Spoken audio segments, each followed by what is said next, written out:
Salut tout le monde, simplement une petite vidéo, peut-être la première d'une série, pour partager avec vous les tests que j'ai faits sur OBS dans sa version 0612B.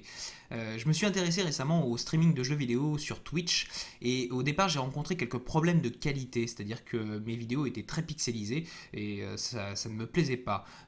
Ça se pixelisait surtout lorsque ça bougeait énormément. Donc du coup, j'ai fait quelques recherches sur internet et je me suis rendu compte que ça se répétait pas mal sur les différents forums. Ça parlait de bitrate qu'il ne fallait pas forcément augmenter ou de profil d'encodage qu'il ne fallait pas modifier et laisser sur very fast. Au final, je pense que le meilleur moyen, c'est de tester soi-même chaque paramètre, chaque profil en fonction du jeu auquel on souhaite jouer. Parce que je pense que c'est le jeu qui va définir en fait le profil que vous allez pouvoir utiliser, puisque le jeu va utiliser plus ou moins de ressources sur votre ordinateur et que ce sont les ressources restantes qui vont être utilisées pour encoder votre vidéo. Alors ce que j'ai remarqué déjà, c'est que pour moi, mais je peux me tromper, mais le bitrate, ce n'est pas un des éléments les plus importants pour la qualité de votre vidéo. C'est-à-dire que je sais que c'est lié avec la résolution de votre vidéo. C'est-à-dire que en fonction de la résolution de votre vidéo, il y a un certain bitrate à respecter pour coller à la qualité, on va dire, minimum. Mais à partir du moment où vous avez franchi ce cap-là, il n'y aura pas de flagrante évolution en termes de qualité si vous modifiez votre bitrate. Après, on a très peu de marge de manœuvre au final, parce que déjà par exemple Twitch autorise un bitrate maximum de 4000, il me semble, et de toute manière au-delà de 4000, vous risquez de priver énormément de gens de votre stream, ils ne pourront tout simplement pas vous regarder.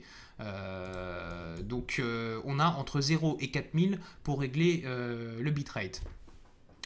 Moi, j'ai regardé un peu à droite à gauche et j'ai fait, on va dire, une moyenne. Donc j'utilise un bitrate de 3100, peu importe le jeu auquel je joue.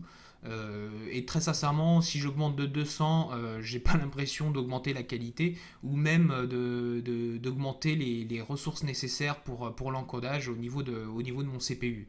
Donc c'est pour ça que je le dis que ça n'a pas tant d'impact que ça. Et c'est pour ça aussi que je le laisse à 3100, peu importe le jeu auquel je joue. Au niveau de l'encodage audio, je suis généralement par défaut, c'est-à-dire que c'est 128 par défaut au niveau du bitrate, et au niveau du format, je reste à 48, et en AAC au niveau du codec. Pour la vidéo, comme je l'ai dit, je suis généralement en 1280 par 720. Pour le filtre vidéo, j'utilise le troisième filtre. Pareil, en termes de performance, j'ai pas l'impression que utiliser tel ou tel filtre, ça ait vraiment un impact significatif en termes de performance. Par contre, au niveau de la qualité, j'ai une grosse préférence pour le dernier. Je trouve que c'est beaucoup plus fin. Donc j'utilise le troisième filtre. Au niveau des FPS, simplement pour la fluidité de l'image, donc j'utilise 60 images par seconde. À savoir que 60 images par seconde, c'est bien pour les jeux où ça bouge beaucoup. Si vous comptez streamer un jeu avec des plans fixes où ça bouge pas énormément, vous pouvez économiser un petit peu de votre CPU en restant par exemple à 30 images par seconde. Mais sinon, pareil, je laisse ces paramètres inchangés, peu importe le jeu auquel je joue. Après, je vais surtout modifier les profils d'encodage. Donc par défaut, c'est votre CPU qui est utilisé pour encoder vos vidéos. Et par défaut, normalement, vous êtes sur le profil Very Fast. Il est dit un peu partout qu'il faut éviter de modifier ce profil là, mais au final avec un bitrate de 3000 ou 3100 et le profil d'encodage very fast, ou alors j'ai loupé un épisode, mais il est quasiment impossible d'obtenir une qualité d'image correcte avec un jeu comme Assassin's Creed ou un FPS où ça bouge beaucoup. Donc pour moi, le seul moyen d'augmenter en fait de manière significative la qualité de votre vidéo, c'est de baisser dans les profils d'encodage. Donc plus vous descendez, et plus votre vidéo aura une bonne qualité. Par exemple, en 720p, pour moi, avec 60 images par seconde, avec Arma 3, je tourne en médium et ça fonctionne très bien. Et je trouve que c'est à partir de médium que j'obtiens en fait une netteté correcte. Au-dessus, ça reste pixelisé et par moments même un peu flou. Donc le seul moyen en fait, c'est en fonction du jeu auquel vous allez jouer, tester les différents profils. Donc pour tester les différents profils, vous pouvez très bien commencer par Faster, lancer votre jeu, enregistrer en fait en local. Pas besoin d'enregistrer 1 minute, 30 secondes, même c'est énorme. Juste 10-15 secondes de votre jeu, de votre session de jeu dans un fichier avec les paramètres comme si vous étiez en train de streamer. Et de monitorer le tout, c'est-à-dire dans le gestionnaire des tâches, dans l'onglet performance, vous avez une vue sur votre processeur, pas besoin d'installer forcément un logiciel en plus pour monitorer ça. Vous avez également le moniteur de ressources qui vous permet d'avoir une vue un peu plus poussée en fait sur les ressources de votre ordi. Le seul truc, c'est bien d'avoir un deuxième écran pour pouvoir regarder ça tout en jouant. Et donc, l'idée, moi, généralement, je laisse, on va dire, entre 5 et 10% de marge pour éviter de saturer le processeur. En étant en jeu et en encodant donc avec les différents profils. Donc, lorsque vous atteignez 90%, avec votre profil, vous pouvez définir ce profil-là comme étant le profil dédié pour ce jeu. Et si la qualité vous convient, c'est parfait. La seule chose, c'est que il y a un gap énorme entre les différents profils. C'est-à-dire que vous allez vraiment le sentir plus vous descendez d'un profil à l'autre et plus votre CPU va être vraiment utilisé.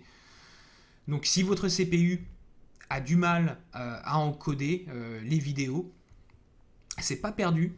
Parce que vous avez la possibilité d'utiliser vos cartes graphiques pour encoder. J'ai bien dit vos cartes graphiques parce qu'en fait OBS utilise deux options. Enfin, vous permet d'utiliser deux options. L'option Quick Sync qui est en fait la possibilité d'utiliser la carte vidéo intégrée des processeurs Intel. Donc par défaut, c'est grisé. Il faudra activer certainement votre carte graphique dans le BIOS de votre carte mère au démarrage de l'ordinateur. Il y a pas mal de tutos qui traînent sur Internet, mais bon, chaque BIOS est un peu différent. Donc, en fouillant un peu, il faut réussir à trouver en fait le processeur graphique intégré et l'activer. À partir du moment où il est activé, Windows va pouvoir le détecter. Vous allez pouvoir aller dans la gestion de votre écran, là où vous réglez la résolution, et en cliquant sur détecter, il va vous détecter en fait votre processeur graphique intégré, ce qui va vous permettre de le sélectionner et de régler l'option dans affichage sur périphérique d'affichage sur VGA. Tout ça pourquoi? Tout simplement pour activer sous Windows le processeur graphique. À partir de là, vous allez pouvoir utiliser QuickSync dans OBS. Et là, vous allez complètement décharger votre processeur.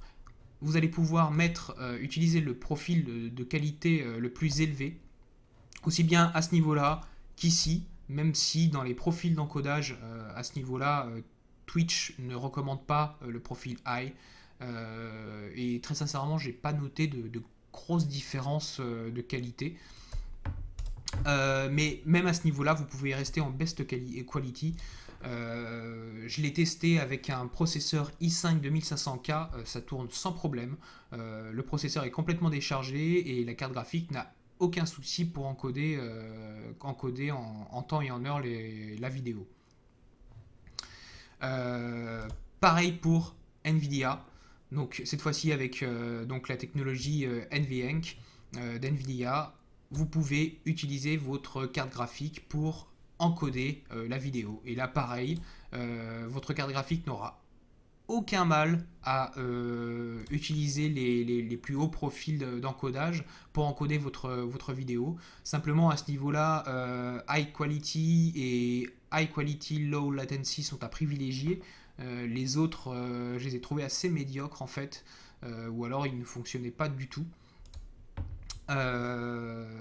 Et donc ça vous permettra tout de même de pouvoir encoder et de streamer vos jeux sans utiliser votre CPU.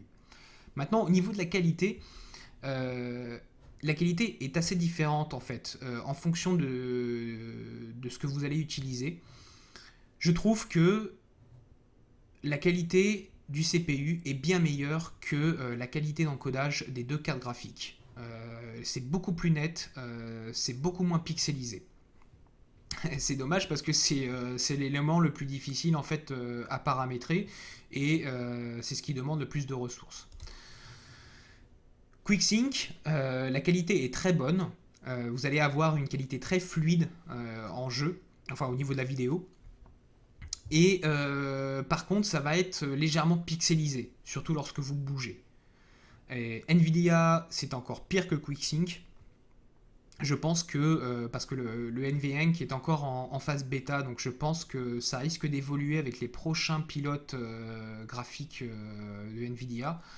Mais à l'heure actuelle, à utiliser vraiment si vous n'avez pas le choix, parce que ça reste vraiment très pixelisé. Donc à éviter si possible. Et à utiliser de toute manière si vous ne pouvez pas utiliser un profil qui vous convient avec votre CPU.